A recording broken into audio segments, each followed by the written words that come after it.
بسم اللہ الرحمن الرحیم۔ آج ہم قصص النبیین کا سبق نمبر 9 پڑھتے ہیں۔ بسم اللہ الرحمن الرحیم۔ دعوت ابراہیم، دعوت مانے دعوت دینا، بلانا۔ ابراہیم علیہ السلام کی دعوت، ابراہیم علیہ السلام نے بلایا، دونوں ترجمہ کر سکتے ہیں۔ ودعا، واو مانے اور، دعا مانے بلانا، دعا یدعو، دعا مانے بلانا۔ ودعا ابراہیم، ابراہیم علیہ السلام نے بلایا، قومہ اپنی قوم کو، الی اللہ، اللہ کی طرف۔ ومنعہم، ہم مانے ان کو، ومنعہم جمع کا رائسی ہیں، ومنعہم ان کو، ان سب کو بلایا، ان سب کو منع کرا۔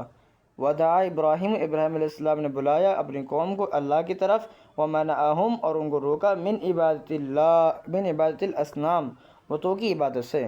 قال ابراہیم، ابراہیم علیہ السلام نے کہا، لقومہ اپنی قوم سے، ما تعبدون، ما کیا، تعبدون تم کیا عبادت کرتے ہو، کس کی بات کرتے ہو، تم کیا عبادت کرتے ہو، کس کی بات کرتے ہو، دونوں ترجمہ کر سکتے ہیں۔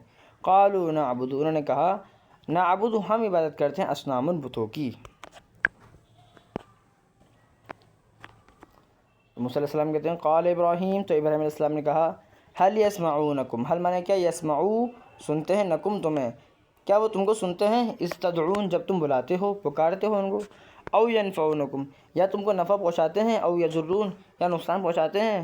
قالوا ان لوگوں نے کہا بلکہ وجدنا ہم نے پایا ہے، ان لوگوں نے کہا بلکہ تو ہم نے پایا ہے، آبانا اپنے آباء و اجداد کو، کذالک یفعلون یہی کرتے ہوئے، وہ کہتے ہیں کہ ہم نے تو اپنے آباء و اجداد کو یہی کرتے ہوئے پایا ہے۔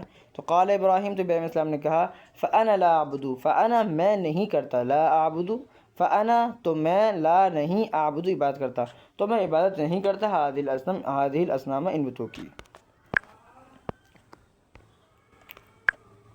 بل انا بلکہ میں، عدو دشمن ہوں، لهذه الاصنام ان بتوں کا، بلکہ میں تو ان بتوں کے لیے دشمن ہوں۔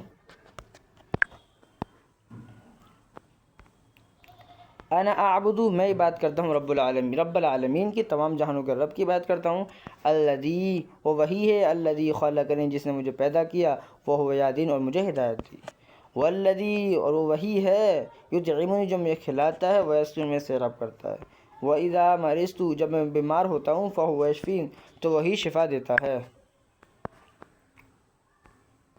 والذی یمیتنی جب میں مر جاتا ہوں، ثم یحیین پھر وہی زندہ کرتا ہے، یعنی وہی مجھے مارتا ہے اور وہی مجھے زندہ کرتا ہے۔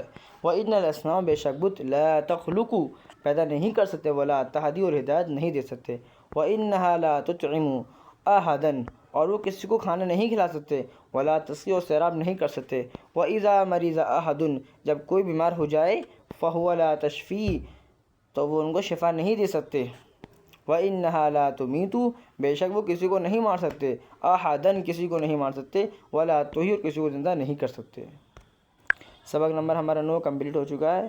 اگر آپ کو ویڈیو اچھی لگی ہو تو سبسکرائب کریں چینل کو، ویڈیو لائک کریں۔